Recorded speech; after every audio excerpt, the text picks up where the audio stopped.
कहानी एक ऐसे प्रेम प्रसंग की है जो आप भी देखेंगे तो आपके भी रोंगटे खड़े हो जाएंगे। नमस्कार, मैं हूं आपके साथ शिवम वर्मा और आप देख रहे हैं क्राइम का पन्ना। प्रेम प्रसंग का मामला आप लोग आए दिन देखते होंगे, लेकिन मध्य प्रदेश के जबलपुर का वो प्रेम प्रसंग का मामला जो आजकल लगातार सुर्खियों में है। मध्य प्रदेश जबलपुर पिपरिया का एक मामला ऐसा सामने आया है जहां पर प्रेमी जोड़ों ने बाकायदा अपने पिताजी का हत्या कर देते हैं, छोटे भाई का हत्या कर देते हैं और उसके बाद फिर दोनों युगल जो प्रेमी हैं वो फरार हो जाते हैं। आप सभी को बता दें, पिपरिया के राजकुमार रहने वाले हैं और वो जबलपुर के एक कॉलोनी में रहते हैं और कॉलोनी में ही एक अज्ञात नाम का लड़का है, उससे उनकी बेटी का प्रेम प्रसंग का मामला सामने आता है। दोनों प्रेम करने लगते हैं और प्रेम भी कोई ऐसा वैसा नहीं, बल्कि एक बार लड़के के साथ लड़की जो है वो भाग भी चुकी है। उसके बाद फिर राजकुमार जब प्रशासनिक कार्रवाई करते हैं तो उसके बाद फिर प्रशासन के द्वारा जो प्रेमी जोड़े हैं उनको ले आया गया और उसके बाद फिर विधिक कार्रवाई लड़की के ऊपर जो है कर दिया गया। अब लड़के के ऊपर जब कार्रवाई होती है तो प्रशासन के द्वारा उसको जेल भेज दिया जाता है। जेल से वापस आने के बाद लड़का जो रहता है, जो प्रेमी रहता है, वो बदले की आग में जो है भलक रहता है और उसके बाद फिर जो लड़का होता है वो ये सोचता है आखिर हम न्याय मिलेगा या नहीं। ये तमाम तरीके के सवाल जो है वो फिर खड़े होने लगे। वो फिर सोचने लगा आखिर हम बदला लें तो ले कैसे, क्योंकि मामला यहाँ पे लड़की के पिता के साथ था, क्योंकि पिता ने ही जो है लड़के को जेल भिजवाया था। दिन बीतता है, रात होती है और रात में ही लड़की लड़के दोनों फ़ोन से बातें करके एक प्लानिंग बनाते हैं कि कुछ ऐसा करें जो घर से भाग भी जाएं और घर के लोग जो है वो परेशान भी ना करें और दोबारा से प्रशासनिक कार्रवाई ना करें।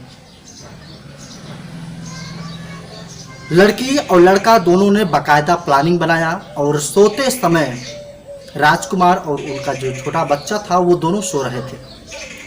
लड़का जो प्रेमी है वो आता है और लड़की के साथ में मिल करके पहली रात में ही इस तरीके घटनाएं जो है वो ऐसा किया गया जो आप भी कहीं न कहीं सोशल मीडिया के माध्यम से आप लोग देखते ही होंगे। राजकुमार सो रहे थे, उनका लड़का सो रहा था, वहीं प्रेमी जो था वो आता है और उसके बाद जो लड़का होता है लड़के को धारदार हथियार से मौत के घाट उतार देता है। लड़की के पिता राजकुमार को भी मौत के घाट उतार देता है, जिसमें से जो लड़का जिसका शव जो होता है जब धारदार हथियार से मार देने के बाद जो बच्चा होता है उसका शव जो है पन्नी में उसको पैक करके फ्रीज में रख देता है। लगभग करीबन बच्चे का जो बॉडी है वो करीबन 20 से भी ज़्यादा पार्ट में काटा जाता है, पन्नी में पैक किया जाता है और उसके बाद फिर प्रेमियों के द्वारा फ्रीज में रख दिया जाता है।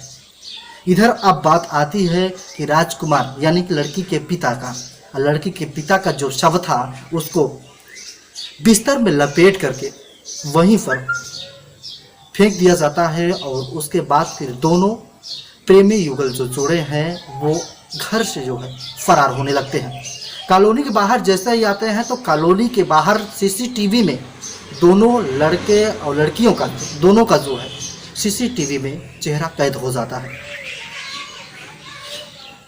दूसरे दिन जब लोगों ने पता किया कि आखिर राजकुमार और उनके बच्चे, उनके परिवार कहाँ हैं, वो क्यों नहीं घर से बाहर निकल रहे हैं, तो वहाँ के जो आस पड़ोस के जो लोग थे दरवाज़ा को खटखटाया, नहीं खुला तो प्रशासन को फ़ोन किया। प्रशासन मौके वारदात पर पहुँच के दरवाज़ा को खोली तो वहाँ पर कुछ और नज़ारा वहाँ था। बच्चे का जो शव था 20 से भी ज़्यादा पार्ट में काटा गया था, वो फ्रीज में रखा हुआ था और उसके बाद फिर जो राजकुमार थे उनका जो बॉडी, जो उनका शव था वो एक बिस्तर में लपेट करके फेंक दिया था। कहीं ना कहीं अगर देखा जाए तो इस तरीके के मामले आम होते जा रहे हैं मध्य प्रदेश में भी, लेकिन इस तरीके का प्रेमी युगल जोड़ों का ये जो मामला है लगभग एक हफ्ते से सुर्खियों में चल रहा है। और जानकारी हम आप सभी को देंगे। तब तक के लिए नमस्कार।